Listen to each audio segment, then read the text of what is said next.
우리가 출애굽기를 계속 보고 있는데요. 출애굽기 1장은 우리의 상황과 환경 그리고 고난 속에서도 성실하게 일하시는 하나님의 놀라운 은혜에 대해서 말씀하셨다면, 하나님은 한 번도 쉬지 않으시고 성실하게 하나님의 백성을 돌보시고 은혜를 베풀어 주시는 분이라, 그리고 또 그 은혜는 이스라엘 모든 민족을 향한 하나님의 은혜다, 이런 부분들을 이야기했다라면, 출애굽기 2장에서는 이스라엘 전체 민족이 아니라 하나님의 사람이자 앞으로 이스라엘 백성들을 이끌어낼 모세라는 한 지도자, 한 사람에게 집중해서 그 모세를 중심으로 출애굽기 이야기들을 진행해 나가는 것을 볼 수 있습니다. 그렇다면 이 출애굽기의 핵심 인물이라고 말할 수 있는, 그리고 앞으로 출애굽기의 모든 이야기들을 이끌어 나갈 이 모세라는 사람이 과연 어떤 사람인지 오늘 본문을 통해서 볼 필요가 있는데요. 모세는 1절에서 말씀하고 있듯이 애굽에서 종살이하고 있었던 이스라엘 민족, 특별히 레위 가족 중에 한 사람으로 태어났습니다. 그 레위 가족에서 한 가정에서 태어났다라는 것은 아직까지는 어떤 의미를 갖지 않습니다. 왜냐하면 레위 지파가 앞으로 제사장 지파가 될 것이지만 그것은 앞으로의 일이고, 모세가 태어났던 그 시대에는 아직 제사장 지파가 아니기 때문에 모세가 그냥 한 가정에서 태어났다라는 것만 의미를 갖고 있어요. 지금도 한 가정에서 새로운 생명이 태어나면 축하받을 일이고 축복받을 일이지만 그 당시 이스라엘 백성들에게는 그렇지 못했습니다. 특별히 모세가 남자아이였기 때문에 더더욱 그랬지요. 왜냐하면 모세가 태어났던 그 시대에는 애굽왕 바로가 남자아이는 무조건 죽이라는 그 남아 산하 정책을 펼쳤기 때문에 이 모세가 태어난 것이 축복된 일이지만 축하받지 못했던 그런 상황이었다라는 겁니다. 그렇기 때문에 이 모세의 탄생은 기쁨과 감사보다는 오히려 걱정과 염려였다라는 겁니다. 그런데 이 모세의 부모는 남자아이를 무조건 죽이라는 이 애굽왕 바로의 명령이 있었음에도 불구하고 석 달이나 이 아이를 숨겼습니다. 그리고 그 아이를 숨겼을 때의 그 이유에 대해서 오늘 본문 2절은 이야기하고 있는데, 2절의 말씀을 다 같이 한번 읽어보겠습니다. 시작. 그 여자가 임신하여 아들을 낳으니 그가 잘생긴 것을 보고 석 달 동안 그를 숨겼으나. 아멘. 레위 지파, 그러니까 모세의 어머니가 임신하여서 아들을 낳았는데 그가 어떤 것을 보고 숨겼다라고 말씀하고 있죠? 잘생긴 것을 보고 숨겼다라고 이야기하고 있습니다.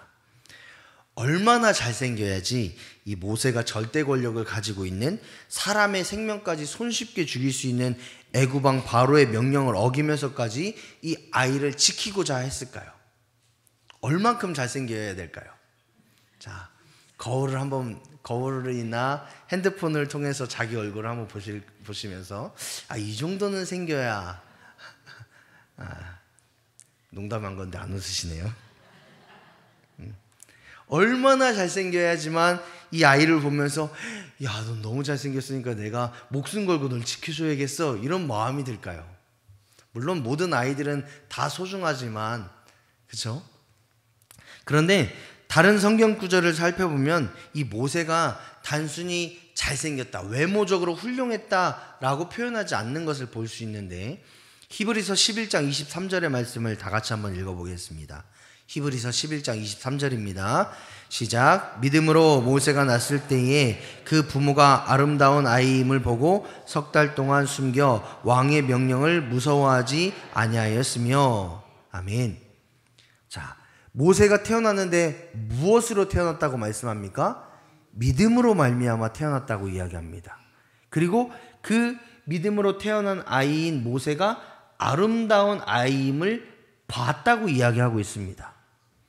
이것은 단순히 모세가 잘생긴 외모적으로 훌륭한 아이였기 때문이 아니라 믿음으로 태어난 아이, 믿음에 합당하고 믿음에 적합한 아이임을 이 모세의 부모가 알았다라는 겁니다. 그러니까 믿음으로 살 수 있는 아이, 믿음으로 하나님께 영광을 돌릴 것이다라는 것을 이 부모가 확신했기 때문에 애굽왕 바로의 명령이 있었음에도 불구하고 이 모세의 부모는 무서워하지 아니하고 두려워하지 아니하고 이 아이를 숨겼다라는 겁니다. 이 모세라는 아이가 하나님을 향한 믿음의 사람이 될 것이다라는 그 믿음의 확신이 있었기 때문에 이 모세의 부모는 두려워하지 않았다라는 거죠. 또 사도행전 7장 20절의 말씀을 보겠습니다. 사도행전 7장 20절입니다. 다 같이 한번 읽어보죠. 그때에 모세가 낳는데 하나님 보시기에 아름다운지라 그의 아버지의 집에서 석 달 동안 길리더니. 아멘. 사도행전 7장 20절에서는 모세가 태어났는데 누구 보기에 아름다웠습니까?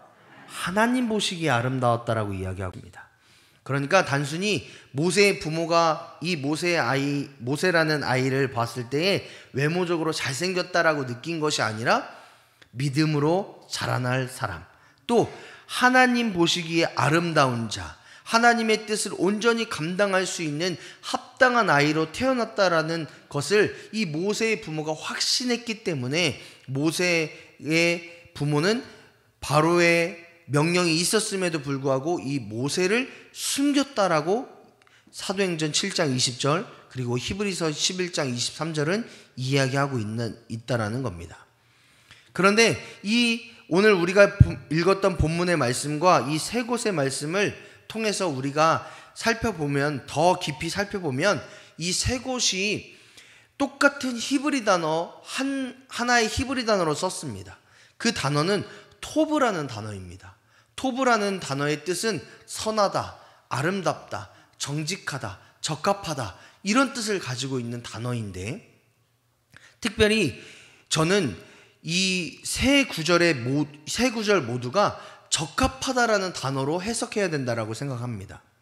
즉 남아 산하 정책으로 인해서 이스라엘의 모든 남자아이들이 생명이 위태로운 상황임에도 불구하고 그런 상황 가운데 태어난 이 모세가 하나님의 구원의 역사를 이루기에 적합한 자, 하나님의 선한 뜻을 이루기 위해서 태어난 자, 하나님의 뜻에 순종하기에 적합한, 하나님의 뜻을 이룰 수 있는 적합한 아이로 이 모세가 태어났다라는 거죠. 그리고 그랬기 때문에 이 모세의 부모는 3달 동안이나 모세를 숨겼다라는 겁니다. 그들의 목숨을 걸고 말이죠. 단순히 이 모세가 외모적으로 잘생긴 아이였기 때문에 그런 결단을 했다라는 것이 아니라 하나님의 뜻에 적합한 아이였기 때문에 이 모세의 부모는 그런 결단을 했다라는 겁니다. 그런데 본문의 말씀을 보니까 이런 모세의 부모의 노력에도 불구하고 모세를 더 이상 숨길 수 없게 됩니다.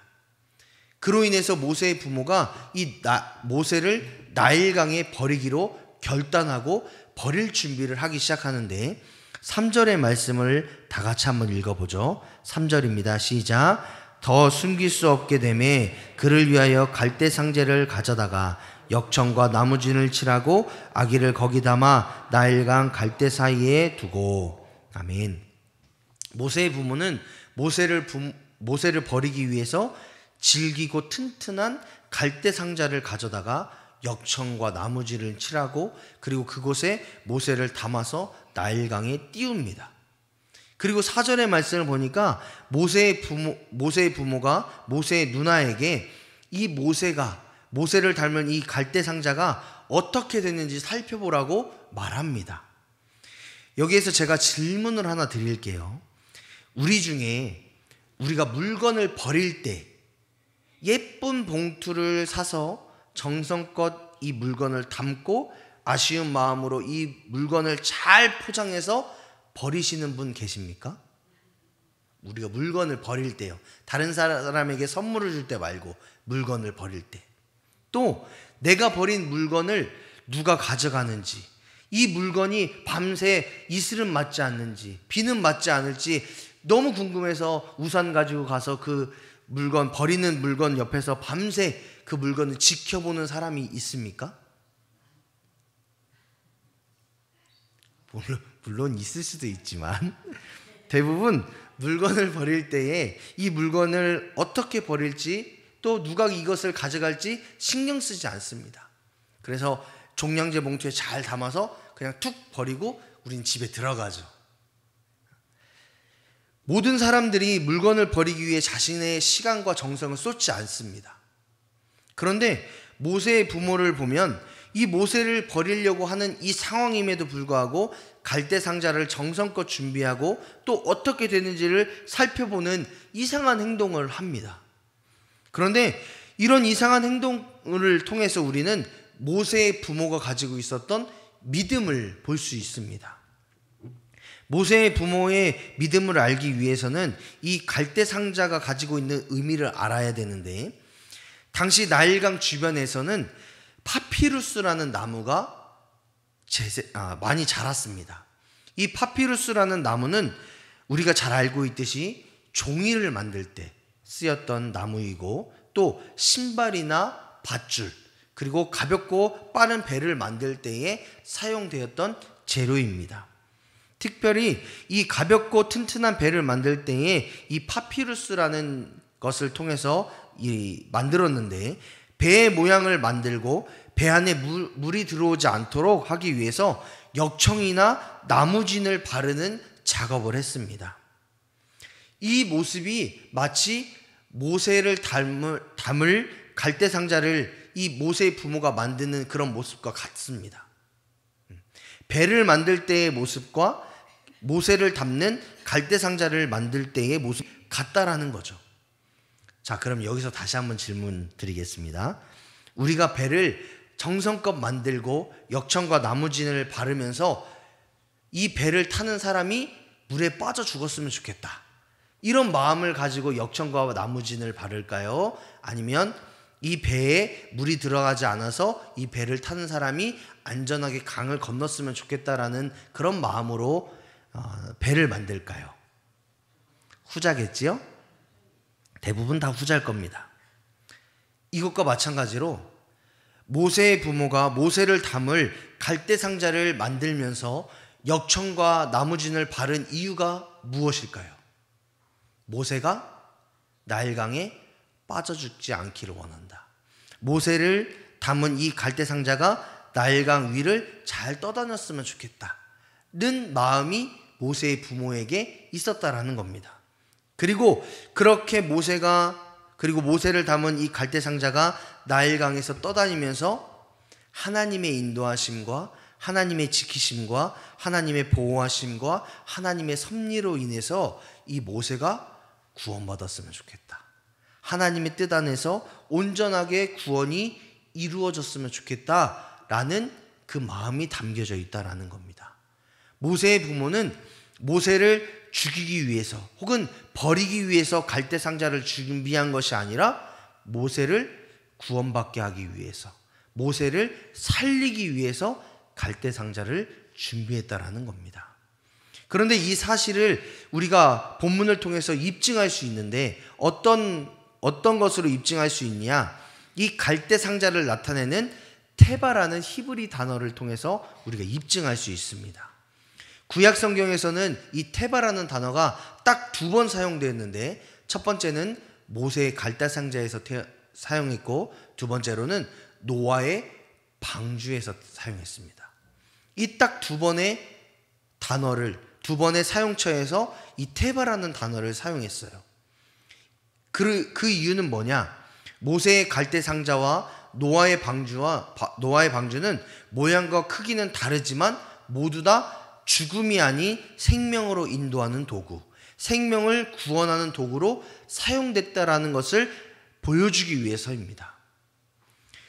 이를 통해서 갈대 상자를 준비한 모세의 부모는 철저히 모세의 생명을 지키고 구원하기 위해서 이 모세의 갈대 상자를 준비했다라는 것을 알 수 있어요. 더욱이 모든 배에는 이 배를 조정하는, 배의 방향을 조정하는 장치가 다 달려 있는데 그것을 키라고 이야기합니다. 그런데 이 테바는 조향장치가 없는 배를 의미해요. 그 말은 뭐냐? 모세의 갈대 상자 그리고 노아의 방주에는 키가 필요하지 않았다라는 겁니다. 왜냐? 그들이 바보 멍청이어서 배를 움직이는 데는 키가 있어야 된다라는 것을 몰랐기 때문이 아니라 우리의 생명은, 우리의 모든 인생은 하나님께서 주장하시고 하나님께서 보호하시고 하나님께서 안전하게 여기셔야지만 우리가 생명의 구원을 받는다라는 그 믿음이 있었기 때문에 그렇습니다. 따라서 모세의 갈대 상자와 노아의 방주는 모든 자신의 생명을 구원하실 분, 자신의 생명을 인도하실 분, 자신의 모든 삶을 인도하실 분은 오직 여호와 하나님 한 분밖에 없다라는 그 믿음이 있었기 때문에 조향장치인 키를 만들지 않았다라는 겁니다. 신실하게 역사하시는 하나님께 자신의 모든 것을 맡겼기 때문에 이 테바에는 조향장치 키가 없었다라는 거예요. 그렇게 하나님을 신뢰한 모세의 부모는 모세의 누나에게 이 갈대 상자를 지켜보라고 이야기합니다. 모세의 부모는 하나님께서 일하시면 감사하고 일하지 않으시면 어쩔 수 없다, 포기해야 된다, 다시 모세의 갈대 상자를 건져와라, 이런 마음으로 모세의 누나에게 그런 것들을 시킨 것이 절대로 아닙니다. 우리가 나일강을 가본 적이 없기 때문에 잘 모르겠지만 나일강에 물이 가득했을 때에는 수심이 굉장히 깊은 강입니다. 그렇기 때문에 이 애굽이라는 그 문명 공동체가 이루어졌을 때에 나일강을 중심으로 이루어졌잖아요. 그만큼 모든 사람들이 먹고 마실 만큼 이 나일강의 수심이 굉장히 많이 있었던, 수량이 많이 있었던 강이 나일강입니다. 그렇기 때문에 이 강에 어떤 것을 띄울 때에 그것이 가라앉으면 얼른 건져올 수 있을 정도의 깊이를 가지고 있는 강이 나일강이 아니라는 거예요. 그러니까 그곳에 어떤 물건을 띄우면 그냥 그것으로 끝나는 것이 나일강입니다. 그래서 이 모세의 누나가 이 모세를 담은 갈대 상자가 잘 되면 그냥 두고 보고 안 되면 얼른 건져와야지, 이런 마음 자체를 가질 수 없는 강이 나일강이다라는 거예요. 그러면 모세의 부모가 왜 모세의 누나를 나일강가로 보내서 갈대 상자가 어떻게 되는지를 보기를 원했을까요? 그것은 모세의 갈대 상자를 구원하시고 모세의 갈대 상자를 통해서 역사하시는 그 하나님의 인도하심이 무엇인지, 하나님의 역사하심이 무엇인지를 모세의 부모와 또 모세의 누나를 통해서 보기를 원했다라는 겁니다. 그러니까 단순히 이 모세의 갈대 상자가 어떻게 되는지, 잘 되는지 안 되는지 그것을 보기 위해서 모세의 누나를 보낸 것이 아니라 하나님께서 이루실 구원의 역사를 기대하는 마음으로 모세의 누나를 보냈다라는 겁니다. 그러면 오늘 본문을 통해서 우리는 어떤 것을 묵상할 수 있을까요? 첫 번째로는 하나님의 섭리 안에 있는 우리가 어떤 태도를 가지고 살아가야 될지를 묵상할 수 있습니다. 우리는 존재 자체만으로도 존귀한 존재입니다. 그리고 우리 모두는 하나님의 사랑 안에서 구원의 은혜를 누려야 하는 충분한 자격이 있는 존재들입니다. 왜냐하면 하나님께서 모든 인간을 창조하실 때에 하나님의 형상을 따라 보시기에 심히 좋은 그런 모습으로 창조하셨기 때문에 그렇습니다. 자, 우리 옆 사람들을 한번 볼까요? 옆 사람들 한번 보겠습니다. 옆에 계신 분들을 보겠습니다. 어떠세요? 예쁘고 아름다우시죠? 멋지고 아주 좋습니다. 우리 옆에 계신 분들을 하나님께서 창조하실 때에 그냥 대충 만들어야지, 그냥 뭐 있으니까, 차를 있으니까 만들어서 보내야지, 이렇게 하신 것이 아니라 나를 포함한 여기 옆에 있는 우리와 함께 예배하는 또 믿음의 사람들 뿐만 아니라 수많은 사람들을 하나님이 창조하실 때에 하나님의 형상을 따라 하나님이 보시기에 심히 좋게끔 창조하신 게 저와 여러분들입니다. 그런데 여기에서만 만족하고 그래, 나는 하나님의 창조함을 받은 하나님의 형상을 따라 심히 좋게 창조된 사람이야 라고 만족하면서 살아가야 되는 것이 우리들의 모습일까요? 저는 아니라고 봅니다. 하나님이 우리를 그렇게 창조하셨을 때는 분명한 이유와 목적이 있습니다. 우리가 이 컵을 만들 때에도 분명한 목적과 이유를 담고 만들잖아요. 그것과 마찬가지로 하나님께서 우리를 창조하실 때에는 그 목적과 이유를 분명하게 담아서 창조하셨습니다. 그리고 그런 목적과 이유를 이루기 위해서 우리를 가장 존귀한 그리고 하나님의 뜻에 적합한 사람으로 창조하셨다라는 거예요.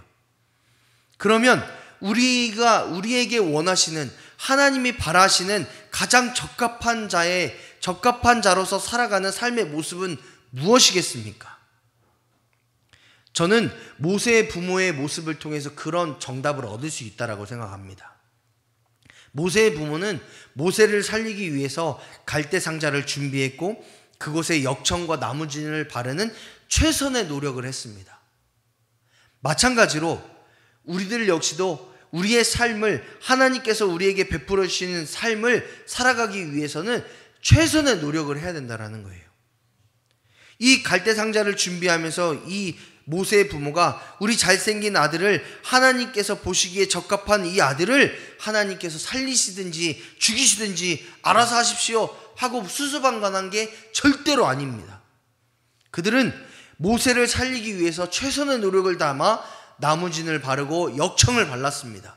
갈대 상자를 준비했습니다. 그리고 더 나아가 모세의 누나에게 시켜서 이 갈대 상자를 통해서 하나님이 어떻게 역사하시는지를 봐라, 보고 와라, 이런 기대하는 마음이 있다라는 겁니다.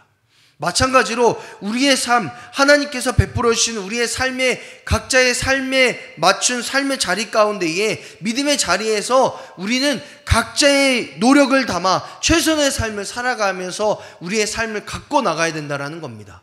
역청과 나무진을 바르고 모세의 누나를 통해서 기대했던 것처럼 하나님께서 우리의 삶을 통해 어떤 하나님의 역사를 이루실지를 기대하며 소망하며 기도하며 나아가야 된다는 거예요. 단순히 하나님께서 나에게 인생을 주셨어? 그래서 어떻게 살아가야 될지, 어떤 인생을 살아가야 될지 알아서 하시겠지, 알아서 하나님 역사하시겠지 하고 수수방관하는 것이 아니라 하나님께서 나에게 주신 삶의 위치에서 각자에게 주신 재능과 역사하심에 따라서 각자의 상황에 따라서 하나님께서 주신 달란트를 가지고 최선을 다해서 살아가야 된다는 거예요. 이스라엘의 위대한 왕으로 우리가 여기고 있는 다윗도 들판에서 아버지의 양들을 그냥 대충 풀어놓고 어떻게든 되겠지, 그렇게 인생을 살아갈 때 하나님의 부르심을 받은 것이 절대로 아닙니다. 그가 이스라엘의 왕이 되었다라는 것은, 왕이 된 것은 그가 운이 좋아서 혹은 다른 사람보다 잘나서가 아닙니다. 그는 아버지의 양을 돌볼 때에 그가 목숨을 다하여서, 생명을 다하여서 짐승들이 찾아왔을 때에 싸웠고요. 그가 밤이나 낮이나 이 양들을 돌볼 때에 최선을 다했기 때문에, 그런 모습을 하나님이 보셨기 때문에 그를 이스라엘의 왕으로 세우신 겁니다. 그에게 주어진 삶에서 최선을 다한 삶을 살아갈 때에 이 다윗의 그런 최선을 다하는 삶을 통해 하나님께서 다윗이라면 내 나라, 하나님의 백성 이스라엘을 맡겨도 되겠구나 라는 확신이 하나님께 들었기 때문에 이 다윗을 통해 하나님이 역사하신 겁니다. 마찬가지로 하나님께서 베풀어 주시는 그 은혜와 그 축복을 여러분 누리시기를 원하십니까?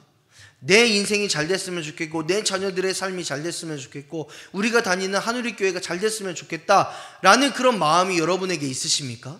그러면 우리에게 주어진, 각자에게 주어진 하루라는 이 삶을 정말 최선을 다해서 가꿔야 됩니다.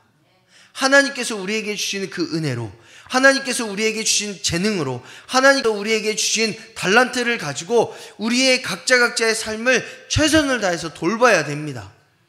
그러면 그 최선을 다한 하루하루가 모여짐으로 인해서 하나님께서 영광 받으시는 삶에 그 은혜가 나타납니다. 그것은 너무나도 당연한 이치입니다. 성경의 수많은 인물들이 그냥 운이 좋아서 그가 어떤 것들을 가지고 있었기 때문에, 그가 하나님께서 전폭적인 은혜를 베풀어 주셨기 때문에 그가 놀라운 일들을, 성경의 놀라운 역사를 이룬 것이 아니라 그 성경의 인물들 한 사람 한 사람이 각자의 삶의 모습에서 최선을 다해 삶을 살아냈기 때문에 하나님이 역사하셨다라는 것을 우리는 성경을 통해 배울 수 있습니다. 따라서 우리 각자 삶에 우리가 최선을 다해서 살아가고 최선을 다해서 하나님의 뜻을 이루고 최선을 다해서 우리의 삶을 가꾸어 나갈 때에 하나님의 역사가 시작됨을 기억하시면서 우리 각자에게 주어진 삶의 그 처소에서 정말 하나님 바라보면서 최선으로 삶을 가꾸시는 저와 여러분이 되셨으면 좋겠습니다. 두 번째로 깨닫는 것은 키가 없는 테바처럼 하나님께 내 삶을 온전히 맡겨야만 하나님의 역사가 일어난다라는 것을 깨닫게 됩니다. 안타깝게도 우리가 살아가는 세상은 우리가 많은 준비를 하고 실력을 갖추고 벌어질 일을 대비해도 언제 어떤 일이 벌어질지 모르고 그로 인해서 우리의 삶이 어떻게 변화될지 모르는 것이 우리가 살아가는 세상입니다.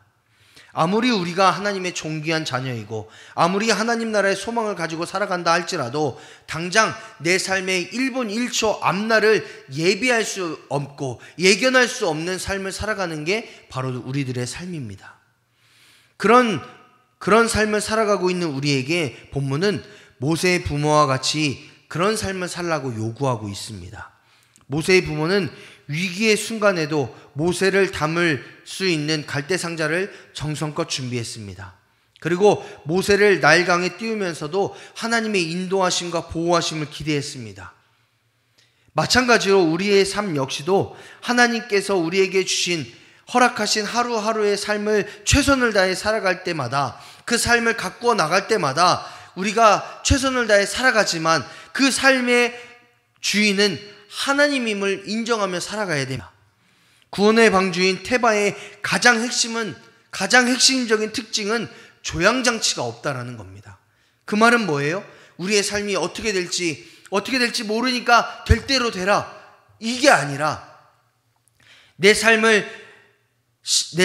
실력을 쌓고 갖고 나갔다라면 내 삶을 성실하게 신실하게 이끄실 그 하나님을 우리가 끝까지 신뢰하고 그 하나님을 바라보고 그 하나님께서 역사하시고 그 하나님께서 내 삶의 주인 되실 것을 내가 소망하며 나아갑니다. 그 하나님의 은혜를 바라보며 살아갑니다. 하나님께서 내 삶 가운데에 어떤 은혜와 어떤 역사를 이루실지, 내 삶에서 주인으로 어떤 역사를 이루실지를 기대하며 소망하며 살겠습니다 라는 그 믿음의 고백을 담는 겁니다.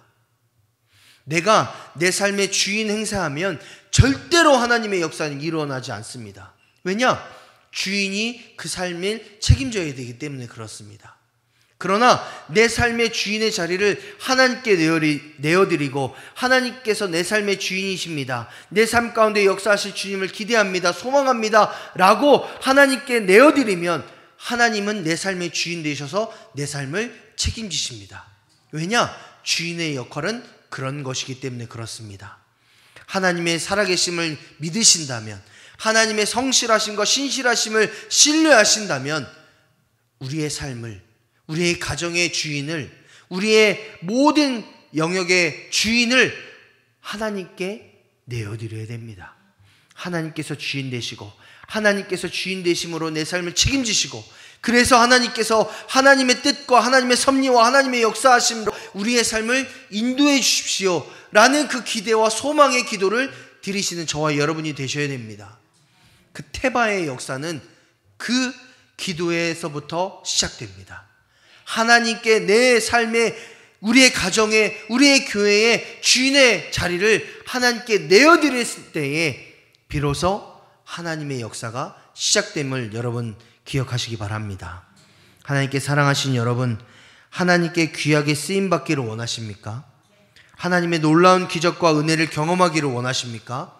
그렇다면 하나님의 역사가 일어날 수 있도록 우리의 삶을 최선을 다해서 가꾸시고 준비하시며 하나님의 때를 기다리시기를 바랍니다. 하나님은 그렇게 내 삶을 가꾸고 그렇게 내 삶 가운데에 최선을 다해서 하나님께서 나에게 주시는 그 삶의 영역에서 최선을 다해 준비한 자를 통해 역사하십니다. 더욱이 우리가 우리의 삶을 준비하고 우리의 실력을 쌓지만 우리를 통해서 역사하실 우리의 삶의 주인 되신 우리의 삶을, 우리의 가정을, 우리의 모든 삶의 영역을 이끌어 가실 그 하나님을 신실하게 신뢰하시고 우리의 주인의 자리를 하나님께 내어드리기를 소망합니다. 우리의 주인은 오직 하나님이십니다. 우리의 주인은 오직 하나님 한 분이십니다. 우리의 삶을, 우리의 가정을, 우리의 교회를, 우리 민족을 인도하실 분은 오직 여호와 하나님 한 분뿐이십니다. 라는 그 믿음으로 하나님께 주인의 자리를 계속해서 내어주시기를 바랍니다. 그러면 하나님께서는 주인으로서 우리의 삶을, 우리 가정을, 우리의 교회를, 우리의 민족을 하나님의 섭리 안에 이끄실 줄 믿습니다. 하나님의 은혜 안에 인도하실 줄 믿습니다. 그 은혜와 역사를 경험하시는 저와 여러분이 되시기를 주님의 이름으로 축복합니다.